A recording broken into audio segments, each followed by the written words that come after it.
I decided to hit the road and see what else was out there. My life wasn't fulfilling. In fact, it was aggravating. I packed up and hit the road just to find myself, to find what I wanted to do. The opinions expressed on the Rush Limbaugh program do not necessarily reflect those of WABC Radio or its management. And now, here's Rush Limbaugh. For 2+ years, the Road Warrior, the Chevy Geo Spectrum with a turbocharged engine, was Tim McVeigh's real home. On the road, he was alone with his thoughts. But for 3 hours a day, he had Rush. So happy you've joined us. It's a program exclusively tailored to rich Republicans and right-minded conservatives, liberals, Democrats, feminazis, and all that. Listen at their own risk, but we invite them to. Rush Limbaugh was in his heyday. His show was carried on more than 500 radio stations, so from anywhere in the country, McVeigh could tune in. McVeigh was a Limbaugh superfan, a ditto head. As they say, Rush is right. Double meaning. And many people, opponents, consider his views extreme. It's extremists that are Earth First. It's extremists that are in the animal rights movement. Extremists that are in a peace movement. Extremists are the ones that do need to be assaulted and attacked in a political sense. That's why I'm performing such a marvelous, worthwhile service. Crisscrossing the country, McVeigh mainlined right-wing propaganda. He bought a shortwave radio and also became a devoted listener to the conspiracy theorist William Cooper. What you're going to hear tonight is disturbing, very, very disturbing. You're all going to understand that you've missed some things that you should have understood right from day one, and you're going to be... What also drove McVeigh was an obsession with gun rights. He journeyed from gun show to gun show across America, from Florida to Kansas to Ohio. There's nothing in the Constitution or in the law that says you cannot own firearms. In fact, that right is protected, guaranteed under the second article and amendment to the Constitution of the United States of America. On the road, McVeigh made few connections, but he'd take long drives to visit old Army buddies, hundreds of miles up Interstate 69 to Terry Nichols in Michigan. Rush helped McVeigh sift through the noise in his head. As I've always said, you don't need to read the papers, you don't need to do it anymore, I'll do it for you, plus I'll tell you what to think. Over 2,000 miles southwest, I-94 to I-80 to I-40, he'd arrive in the desert to visit Michael Fortier in Kingman, Arizona. McVeigh claimed that he could drive for 3 straight days and nights without falling asleep at the wheel. He'd force himself to stay awake as talk radio raged against those deep state quiche-eating elites. That vegetarians are now becoming militant and they are defining ethics and morality by what you eat. You're immoral and you have no ethics if you eat beef. And we know that... McVeigh's own diet consisted mostly of fast food, which messed with his digestion. So he would pop Rolaids and chug Pepto-Bismol in the car. Fueling the momentum, there was always a new outrage on the radio. Well, I don't know if Randy Weaver knew that shotgun was too short. And so far, nobody else does either because the federal government sealed all the evidence. Nobody can find out anything. It's Soviet-style justice in the United States of America. Immigration, socialized medicine, income taxes, they all enraged McVeigh. But it was the siege at a cult compound in Texas that whipped him into an uncontrollable frenzy.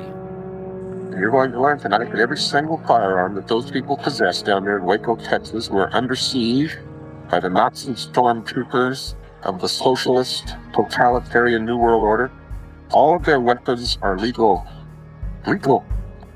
Inside the Road Warrior, McVeigh's frustrations, failures, and anger boiled over, and he became determined to strike back. I'm Jeffrey Toobin, and this is Homegrown.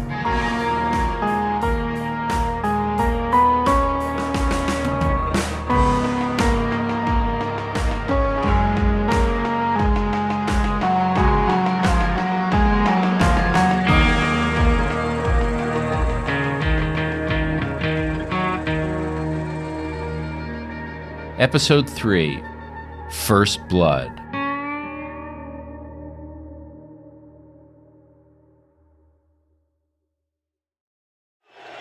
And now to honor America, especially the brave men and women serving our nation in the Persian Gulf and throughout the world, please join in the singing of our national anthem. Super Bowl 25, the New York Giants versus the Buffalo Bills.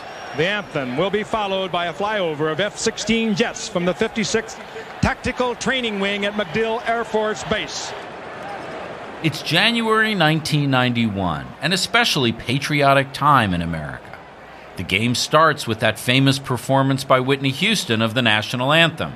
As the Super Bowl kicks off, we're only 11 days into the first Gulf War. Tim McVeigh was a huge Bills fan. As a kid, he endured the frigid Buffalo winters to root for his hometown team. But for the Super Bowl, McVeigh was fighting Iraqis in the desert, and he missed the big game. There's a snap. There's a kick. It is up. It is no good. No one missed. 4 seconds left. The Giants have won Super Bowl 25. The Bills lost by a single point, the narrowest margin in Super Bowl history. Grown men in Buffalo wept. From the war zone in the Gulf, McVeigh wrote to his grandfather, I heard the Bills lost the Super Bowl. Ruined my whole week. Private John Kelso. He had Bills hooded sweatshirt, he had Bills, sweatshirts, he had Bills t-shirts. He was a diehard Bills fan. After Kelso and McVeigh returned from Desert Storm, they lived together for a short time outside Fort Riley. That was probably the one thing I probably seen that he always was happy about. He'd like to talk about the Bills. But that was, other than guns and the Buffalo Bills and maybe his sister and dad, that was it. As with his own failures, McVeigh blamed the Bills' loss on a rigged system. Of course, the NFL was unfair to them, or that there was a reason that the Bills continued to lose. The referees were against the Bills ever winning it. By the end of 1991, after failing in his dream to join the Special Forces, McVeigh was 23 years old, out of the Army, and living in his dad's house. His fandom for the Bills was one of the few positive things that McVeigh could tap back into. And while the Bills fell short in their first Super Bowl this season, this team will be a team to be reckoned with in the 90s. They are still young. McVeigh was making a decent salary as a security guard supervisor, and he started betting heavily with a bookie on his beloved Bills. In 1992, his team amazingly made the Super Bowl again, and McVeigh thought there was no way they could lose this time. He put down $1,000. The Redskins are the world champions. Again, the Bills lost. Once again, the final score of Super Bowl 26 is Washington 37, Buffalo 24. Stay tuned for the Super Bowl today. At about the same time, the Army demanded that McVeigh return, with interest, his $3,000 re-enlistment bonus because he hadn't completed his commitment. McVeigh's finances were a shambles. He had all these Medal of Honor and commendations. He was an exemplary soldier. And when he got out, he didn't really have a purpose anymore. Geraldine Merritt is an attorney who served on McVeigh's defense team after Oklahoma City. So he was in this quagmire where he had lost everything and failed at something that was especially critical to him. And he, I guess, casting around for someone to blame, laid the blame on the federal government. McVeigh started writing a torrent of letters, many to friends, but also to his congressman and the local newspaper, the Lockport Union Sun and Journal. These are McVeigh's words read by an actor. What is it going to take to open up the eyes of our elected officials? America is in serious decline.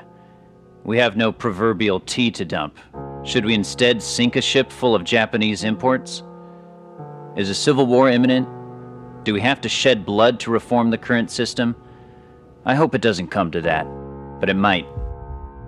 I hope it doesn't come to that, but it might. In June of 1992, a restless McVeigh hopped into the Road Warrior. Right-wing radio reinforced his rage that the country was heading in the wrong direction. The point they're trying to make is, see, this is how uncaring America is. This is how insensitive America is. These people are dying. Look at them. We can show you their ashes, right? This is nothing but exploitation of the homeless folks. Designed to make you feel guilty. Designed to attack the great systems of America which allow the greatest prosperity in the world. McVeigh journeyed to the Thumb of Michigan to visit his old Army buddy, Terry Nichols. This was the first time I had visited him since I'd been out of the service.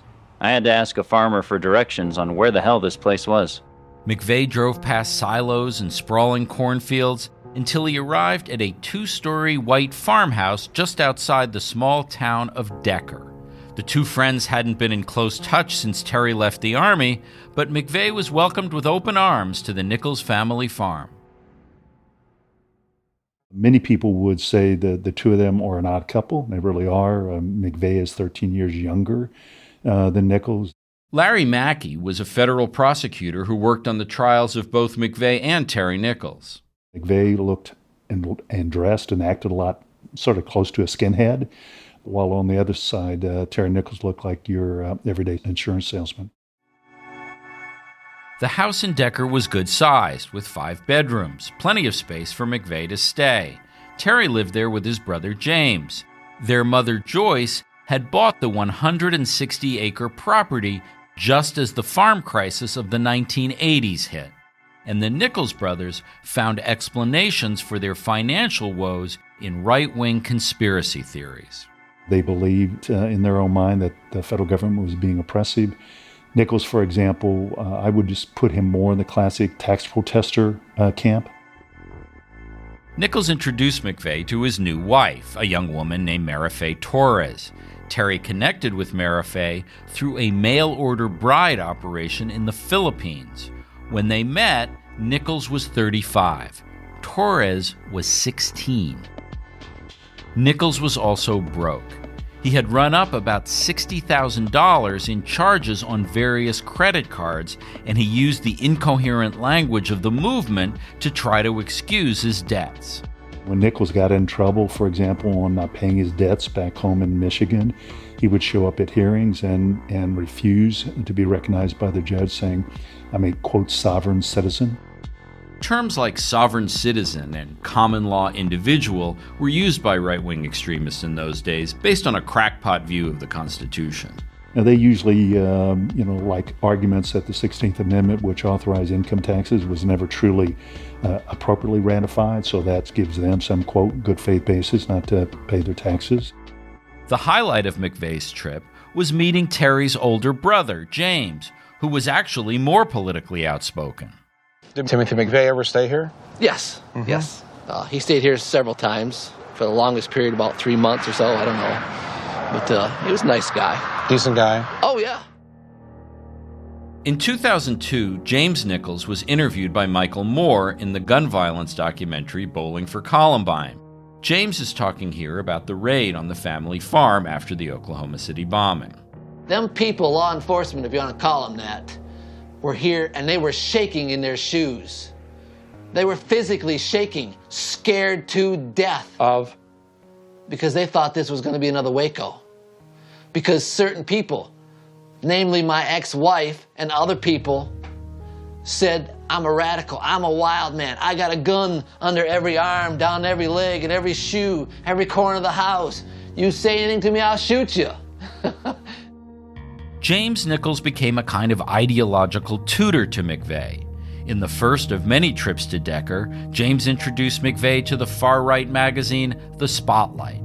Typical headlines ran along the lines of, Citizens Fight Forced Fluoridation, U.S. Sovereignty Passed to UN, Beware Global Police. A consuming obsession was the threat of gun control, with articles headlined, Take Gun Grabbers Seriously, and New Attempts to Grab Your Gun. James also introduced McVeigh to ideas from the infant Michigan militia. Neither James nor Terry nor McVeigh himself ever formally joined what would become one of the biggest militias in the nation, but they shared most of the group's methods and agenda. I remember James had a couple of videotapes of meetings that he had been to. Basically, when I watched these tapes, it was one guy standing up and getting on his soapbox and telling his story and then saying what he thinks is right and wrong. After leaving Decker, McVeigh mailed away for official membership in the Ku Klux Klan, which was then headquartered in Arkansas. Then, disaster. With high hopes and brave hearts in massive numbers, the American people have voted to make a new beginning. On November 3rd, 1992, Bill Clinton was elected President of the United States. McVeigh was no fan of George H.W. Bush, but Clinton seemed far worse. As 1992 drew to a close, nothing seemed to be going right. McVeigh's letters to the editor, to the congressman, to his friends, all felt pointless. I looked back through history and started studying literature I was getting from shortwave and spotlight. And for a century, people had been fooling themselves into seeing that a vote will help or writing letters will help. In January 1993, the Buffalo Bills played in their third straight Super Bowl. If it'll be Buffalo Bills trying to deny that 3 losses in a row, or will the young Dallas Cowboys? McVeigh repeated his bet of $1,000, and the Bills lost yet again. I wonder what effect losing for the third time has on the near future of this franchise. Something to ponder. McVeigh was broke, despondent, and disgusted. He decided that the time had come to settle his affairs in Buffalo. He quit his job, paid off his bookie, and started to disengage from the conventions of middle-class life. Taking inspiration from Terry Nichols, McVeigh walked out on about $10,000 in credit card debt, and he used some of the money to buy gold. As 1993 began, McVeigh had $6,000 in gold bars, $3,000 in cash, and $6,000 in guns and ammunition. He sold almost everything else and kept only what would fit in the Road Warrior. You have heard me inform you about the trouble this country is in, both politically and financially, and the time to act is now.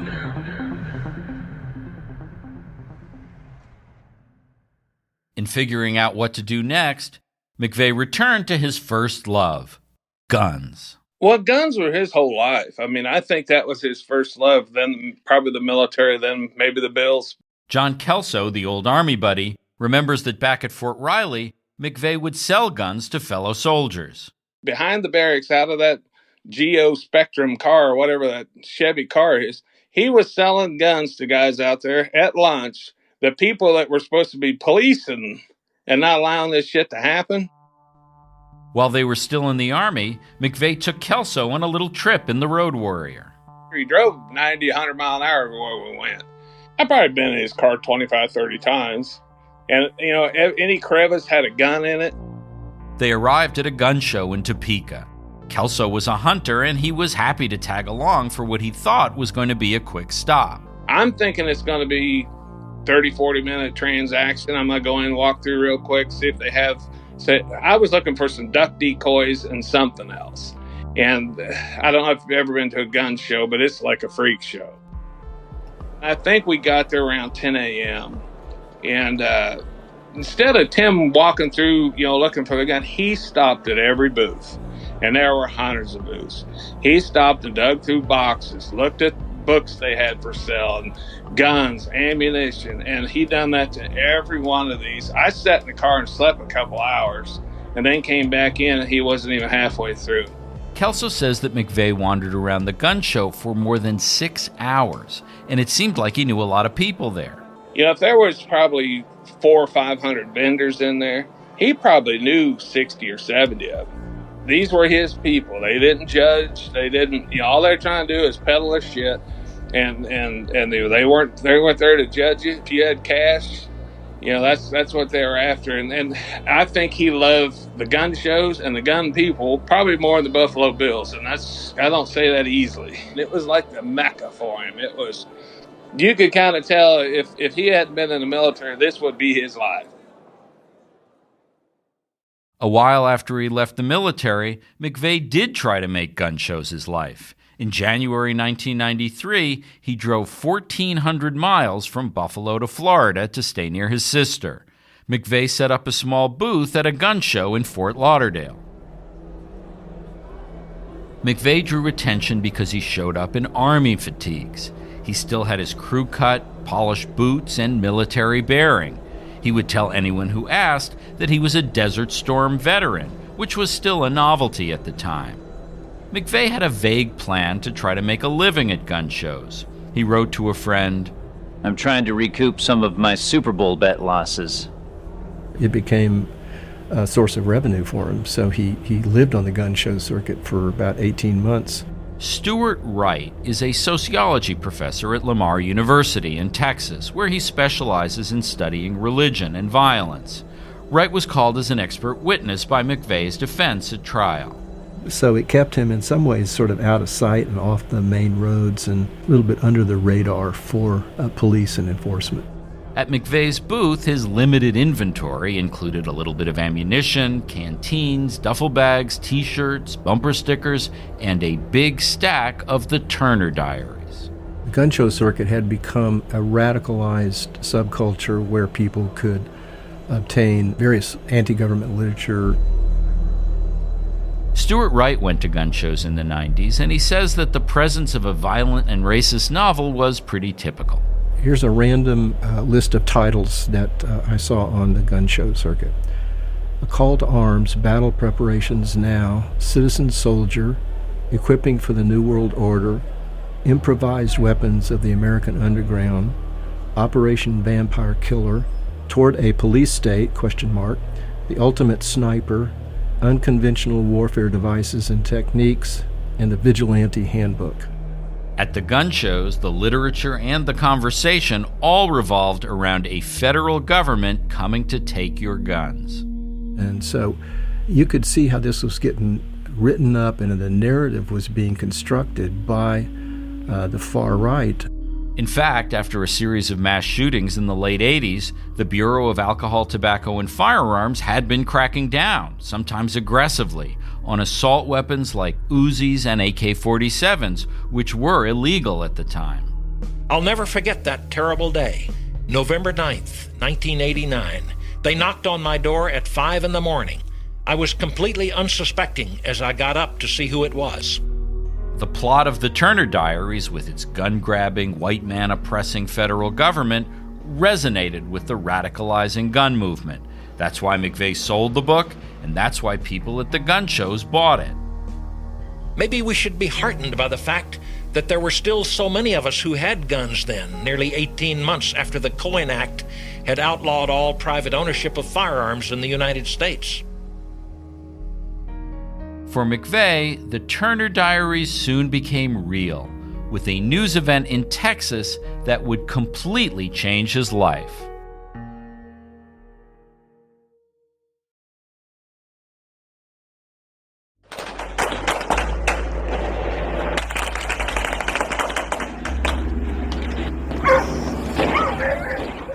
On February 28, 1993, federal agents stormed the compound of the Branch Davidians, a messianic offshoot of the Seventh-day Adventists. The church was led by a man named David Koresh. Rumors that he had accumulated a stash of illegal weapons led to a search warrant. Then things went south. Good evening, everyone, and thank you for joining us. A fanatical, scripture-quoting religious leader who moved to Waco to await the end of the world, instead maybe to blame tonight for the deaths of several federal agents. 4 federal agents and 5 Branch Davidians were killed during a 2.5-hour gun battle. We've got a standoff that continues at this hour after 2 shootouts earlier today on a compound located 10 miles east of Waco in the community of Elk. Yeah, Bob and Minerva, never before has the Alcohol, Tobacco, and Firearms Bureau lost this many people in a single operation, and the government was prepared for trouble this morning. David Koresh refused to surrender, and the FBI was brought in to try to bring him out. A siege and a national news phenomenon began. And good evening, friends. Right now, we just don't know. Despite his pledge to surrender over 7 hours ago, still no break reported tonight outside of Waco. Cult leader David Koresh. That was just a few hours down the road from Dallas. And I was excited to report on this because it was not only national but international news. When the standoff started, Michelle Rauch was a 22-year-old journalism student at Southern Methodist University in Dallas. Rauch approached the faculty advisor at her student newspaper to ask for permission to go to Waco. And he initially said no because I was a student and I could not be excused from classes to go do this story off campus. Well, as we all know, that standoff lasted weeks and weeks. And during spring break, I decided I'm just going to go down there and find a story. Michelle and a friend drove toward the compound. Just before they reached the law enforcement roadblock, Michelle noticed a handful of people on a small hilltop. I immediately said, "Stop the car. My story's on that hill." So we pulled over on the shoulder, walked across the highway, went up on that hill, and it was a really interesting gathering of people. Rauch found one man handing out Seventh-day Adventist pamphlets because he didn't want his religion to be confused with the Branch Davidians. She found a tent with a husband and wife selling T-shirts with concerns for the children who were still inside the Waco compound. And then next to them was a man who was all by himself, sitting on the hood of his car. That man was Timothy McVeigh, sitting on top of the Road Warrior.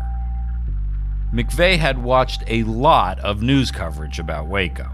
I saw the guys climbing on the roof and falling down, and I remember turning to my sister, and she said something like, "Oh, that's terrible." And I said, "Well, okay, they're killing feds. They must be doing something right." Incensed by the news, McVeigh took a break from the gun show circuit. He decided to drive the 1,300 miles from Florida to see for himself what was going on in Texas. He was a very unassuming guy, really kind of looked like your all-American guy, very articulate. He came across as intelligent. McVeigh explained to Rauch that he was out there to make a statement. A hand-lettered sign advertised bumper stickers for $1.50 apiece. The stickers were splayed out on the hood of the Road Warrior. They said things like, "A man without a gun is not a citizen." Fear the government that fears your gun is one. Ban guns, make the streets safe for a government takeover. As McVeigh saw it, the only crime that David Koresh had committed was owning guns. McVeigh had a lot to say to Rauch. He made up the bulk of the story she wound up writing for the college newspaper. He also said, and this was a direct quote, "The government is afraid of guns people have because they have to have control of the people at all times. Once you take away the guns, you can do anything to the people." He believed that the government was greatly at fault in Waco and broke constitutional laws, and he quoted the U.S. Constitution and said U.S. armed forces should not be used against civilians, but yet they were used against Koresh and his followers. I believe we are slowly turning into a socialist government.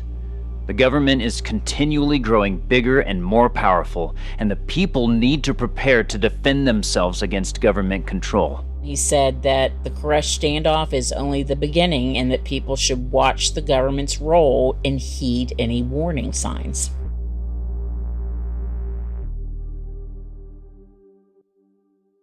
McVeigh's comments to Rauch represented an almost perfect distillation of his political philosophy.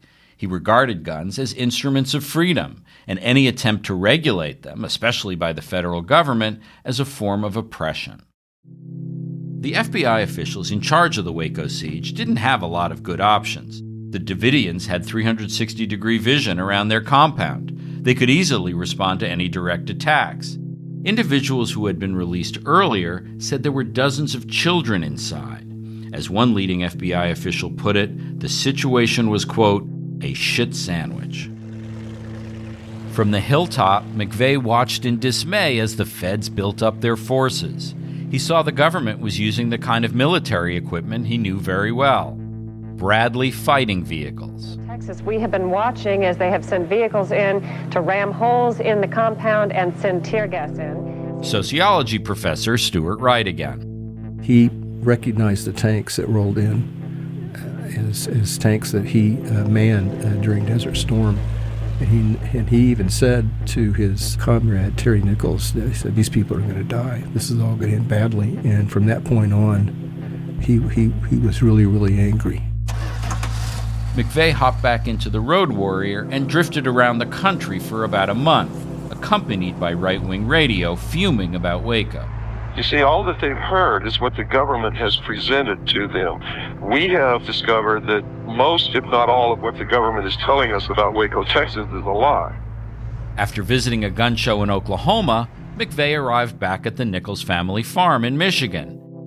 He was still seething over Waco, and so were Terry and James. Our anger increased every time we heard something on the news. Like, well, the federal government decided to employ psychological warfare today. They're blasting sound at these people's house. There are women and children there. They are keeping the lights on all night. They won't allow communication with the outside world. It's common sense, at least to me it was, that when you look at their place, it's their home. They didn't ask these agents to come out to their home. Nothing could stop the federal juggernaut from taking these people in custody. Tim and Terry chose to make a stand. Me and Terry decided to go down there and maybe hook up with other people that may be down there. We had no way of knowing, but any action is better than no action. The following morning, McVeigh was changing the oil on the Road Warrior in preparation for another long drive, this time a return to Waco. Suddenly, Terry rushed out of the house and screamed for McVeigh to come inside and see what was on television. It was April 19th, 1993.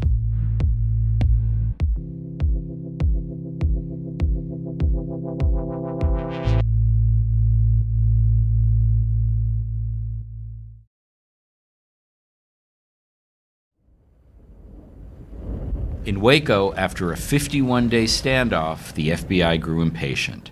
They used tanks and tear gas to force the issue. We're going to take you back live to near Waco right now. The cult compound there about 1 hour ago went up in flames. At 12:09 p.m., there were the first signs of flames inside the compound. In just 2 minutes, the fire, whipped by high winds, consumed the entire building. Well, as you can see, the parts of the building have collapsed. The fire has indeed engulfed the vast majority of this compound that has been the Bonnie, site. the entire roof is gone. The entire roof is gone. Mike, what else can you tell us? Any sign of firefighting equipment? I know. No, none whatsoever. And by the time the first firefighting units arrived at 12:41, the compound had burned to the ground. 76 bodies, including those of 25 children, were found in the wreckage. There were no survivors. The flames may be out, but a firestorm of controversy rages on after the assault on the Branch Davidian compound. Officials are starting to look for answers after doomsday in Waco. I was changing my oil in my car, getting ready for the trip, when it came on the radio. The place was burning down.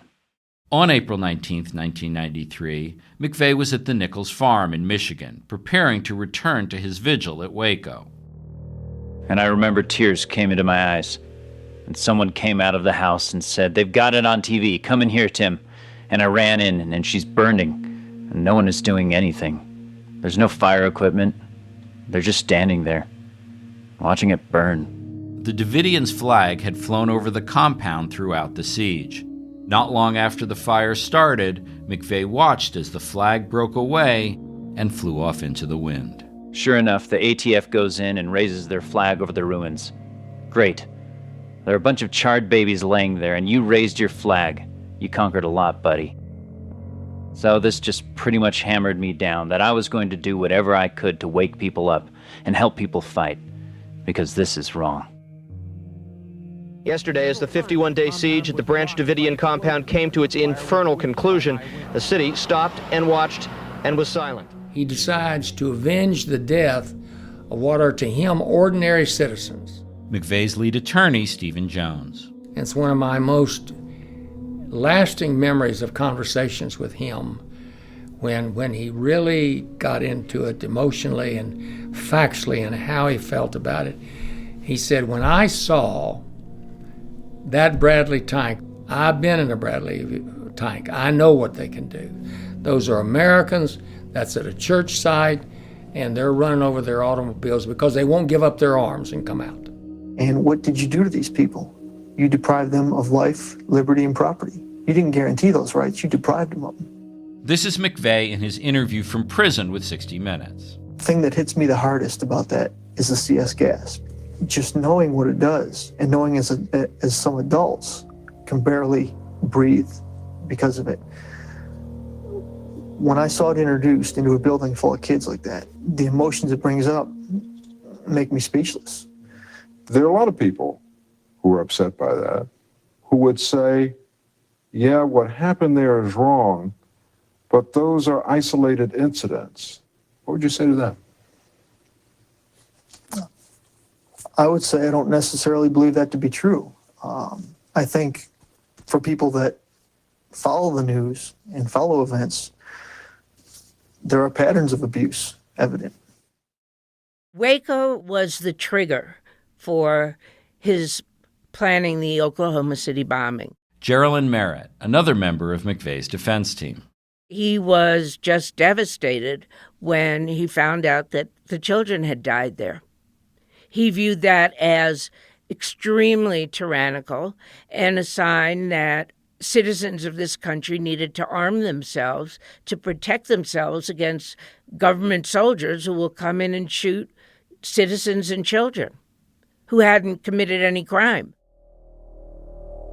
What really upset McVeigh were the dead children at Waco. Merritt remembers that even after the Oklahoma City bombing, McVeigh would focus his rage by watching one particular video. And he would play this tape over and over again of these children dancing in a circle and singing a song and saying, he would almost be crying about how angry he was at the government. And these were not children at Waco, by the way. This was like a news tape in which it included a circle of children dancing. This, of course, is pretty rich for a man who single-handedly murdered 15 innocent children at the America's Kids Daycare Center in the Murrah building. McVeigh told Jones that in Waco, the federal government had, quote, set the rules of engagement, and that more children were killed in Waco than in the bombing. To put it another way, McVeigh told Jones, the kill ratio of child to adult victims was 1 to 5 in Waco, whereas in Oklahoma City, it was 1 to 10. Throughout the 2 years before the bombing, McVeigh talked about Waco endlessly. He ordered videotapes, books, and magazines about the siege. McVeigh absorbed all of them and sent them to others. He wrote to a friend that Waco was, quote, that event which in my mind is the straw that broke the back of Lady Liberty and drew first blood of war, no longer of peacetime. Waco. As 1994 began, McVeigh was still drifting across the country attending gun shows. He would frequently visit with Nichols, using the farm in Michigan as his mail drop. That's the only way they can trace me. McVeigh prepared for a life completely underground. And I stepped back in my military training. You can't win the game if you're always on the defensive, because that naturally means the other team always has the ball. They're on the offensive. You'll never put points on the board being on the defensive. McVeigh still had football on his mind, and something unprecedented happened to his team. Super Bowl 28 ended tonight in Atlanta as a football tragicomedy, with the Dallas Cowboys rallying to beat the Buffalo Bills 30-13. In January 1994, McVeigh watched as his Buffalo Bills became the only American professional team in any sport to lose a championship 4 straight times.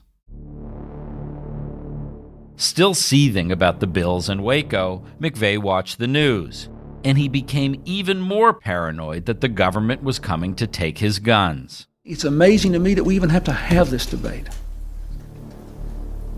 I mean, how long are we going to let this go on? On September 13th, 1994, President Clinton signed the federal assault weapons ban. Victims killed with deadly assault weapons. Bill Clinton did something no president has ever been able to accomplish. He passed and signed a tough law to ban deadly assault weapons. For McVeigh, this was the Turner Diaries coming true. In the novel, the Cohen Act banned private ownership of guns, starting a systematic oppression of white gun owners. He thought the new Democratic president was following the same script. McVeigh told Stephen Jones that the assault weapons ban was the last straw. In the late summer of 1994, the bombing conspiracy officially began. McVeigh moved in with Terry Nichols, who had brought his small family to Marion, Kansas. McVeigh was now on a full-time mission to go on the offensive against the federal government. In that remote part of the country, the two men started training as if they were going into battle. On September 30th, 1994, just days after Clinton signed the assault weapons ban, Terry Nichols used a fake name to purchase 40 50-pound bags of fertilizer, bomb ingredients. And they obviously knew there were these kinds of resources there. And buying large amounts of ammonium nitrate out in the middle of nowhere may not and did not cause attention, whereas it might have if they had done it in a major urban area. Next time on Homegrown, McVeigh prepares his attack. I mean, he at one point says to McVeigh, well, you're going to kill a lot of people here, and not just agents. I mean, what about, like, secretaries? And McVeigh analogizes to stormtroopers in Star Wars. He said the individual stormtroopers may or may not be bad people, but they serve, an evil empire, so, they're collateral damage. Homegrown Oklahoma City is a USG audio podcast produced by Western Sound in association with Esmail Corp. It's reported, written, and hosted by me, Jeffrey Toobin. Executive producers are Josh Block at USG Audio, Sam Esmail and Chad Hamilton at Esmail Corp., and Western Sound's Ben Adair and Colin McNulty, who is also the editor. Production support from Josh Lalongi at USG Audio. The producer and sound designer is Tyler Hill. The associate producer is Stella Hartman. The producer from Esmail Corp. is Sarah Maddie. Original theme and engineering by Alex McGinnis. Fact-checking by Nicole McNulty and Savannah Wright. Special thanks to Betsy Shepard and Dan Leone.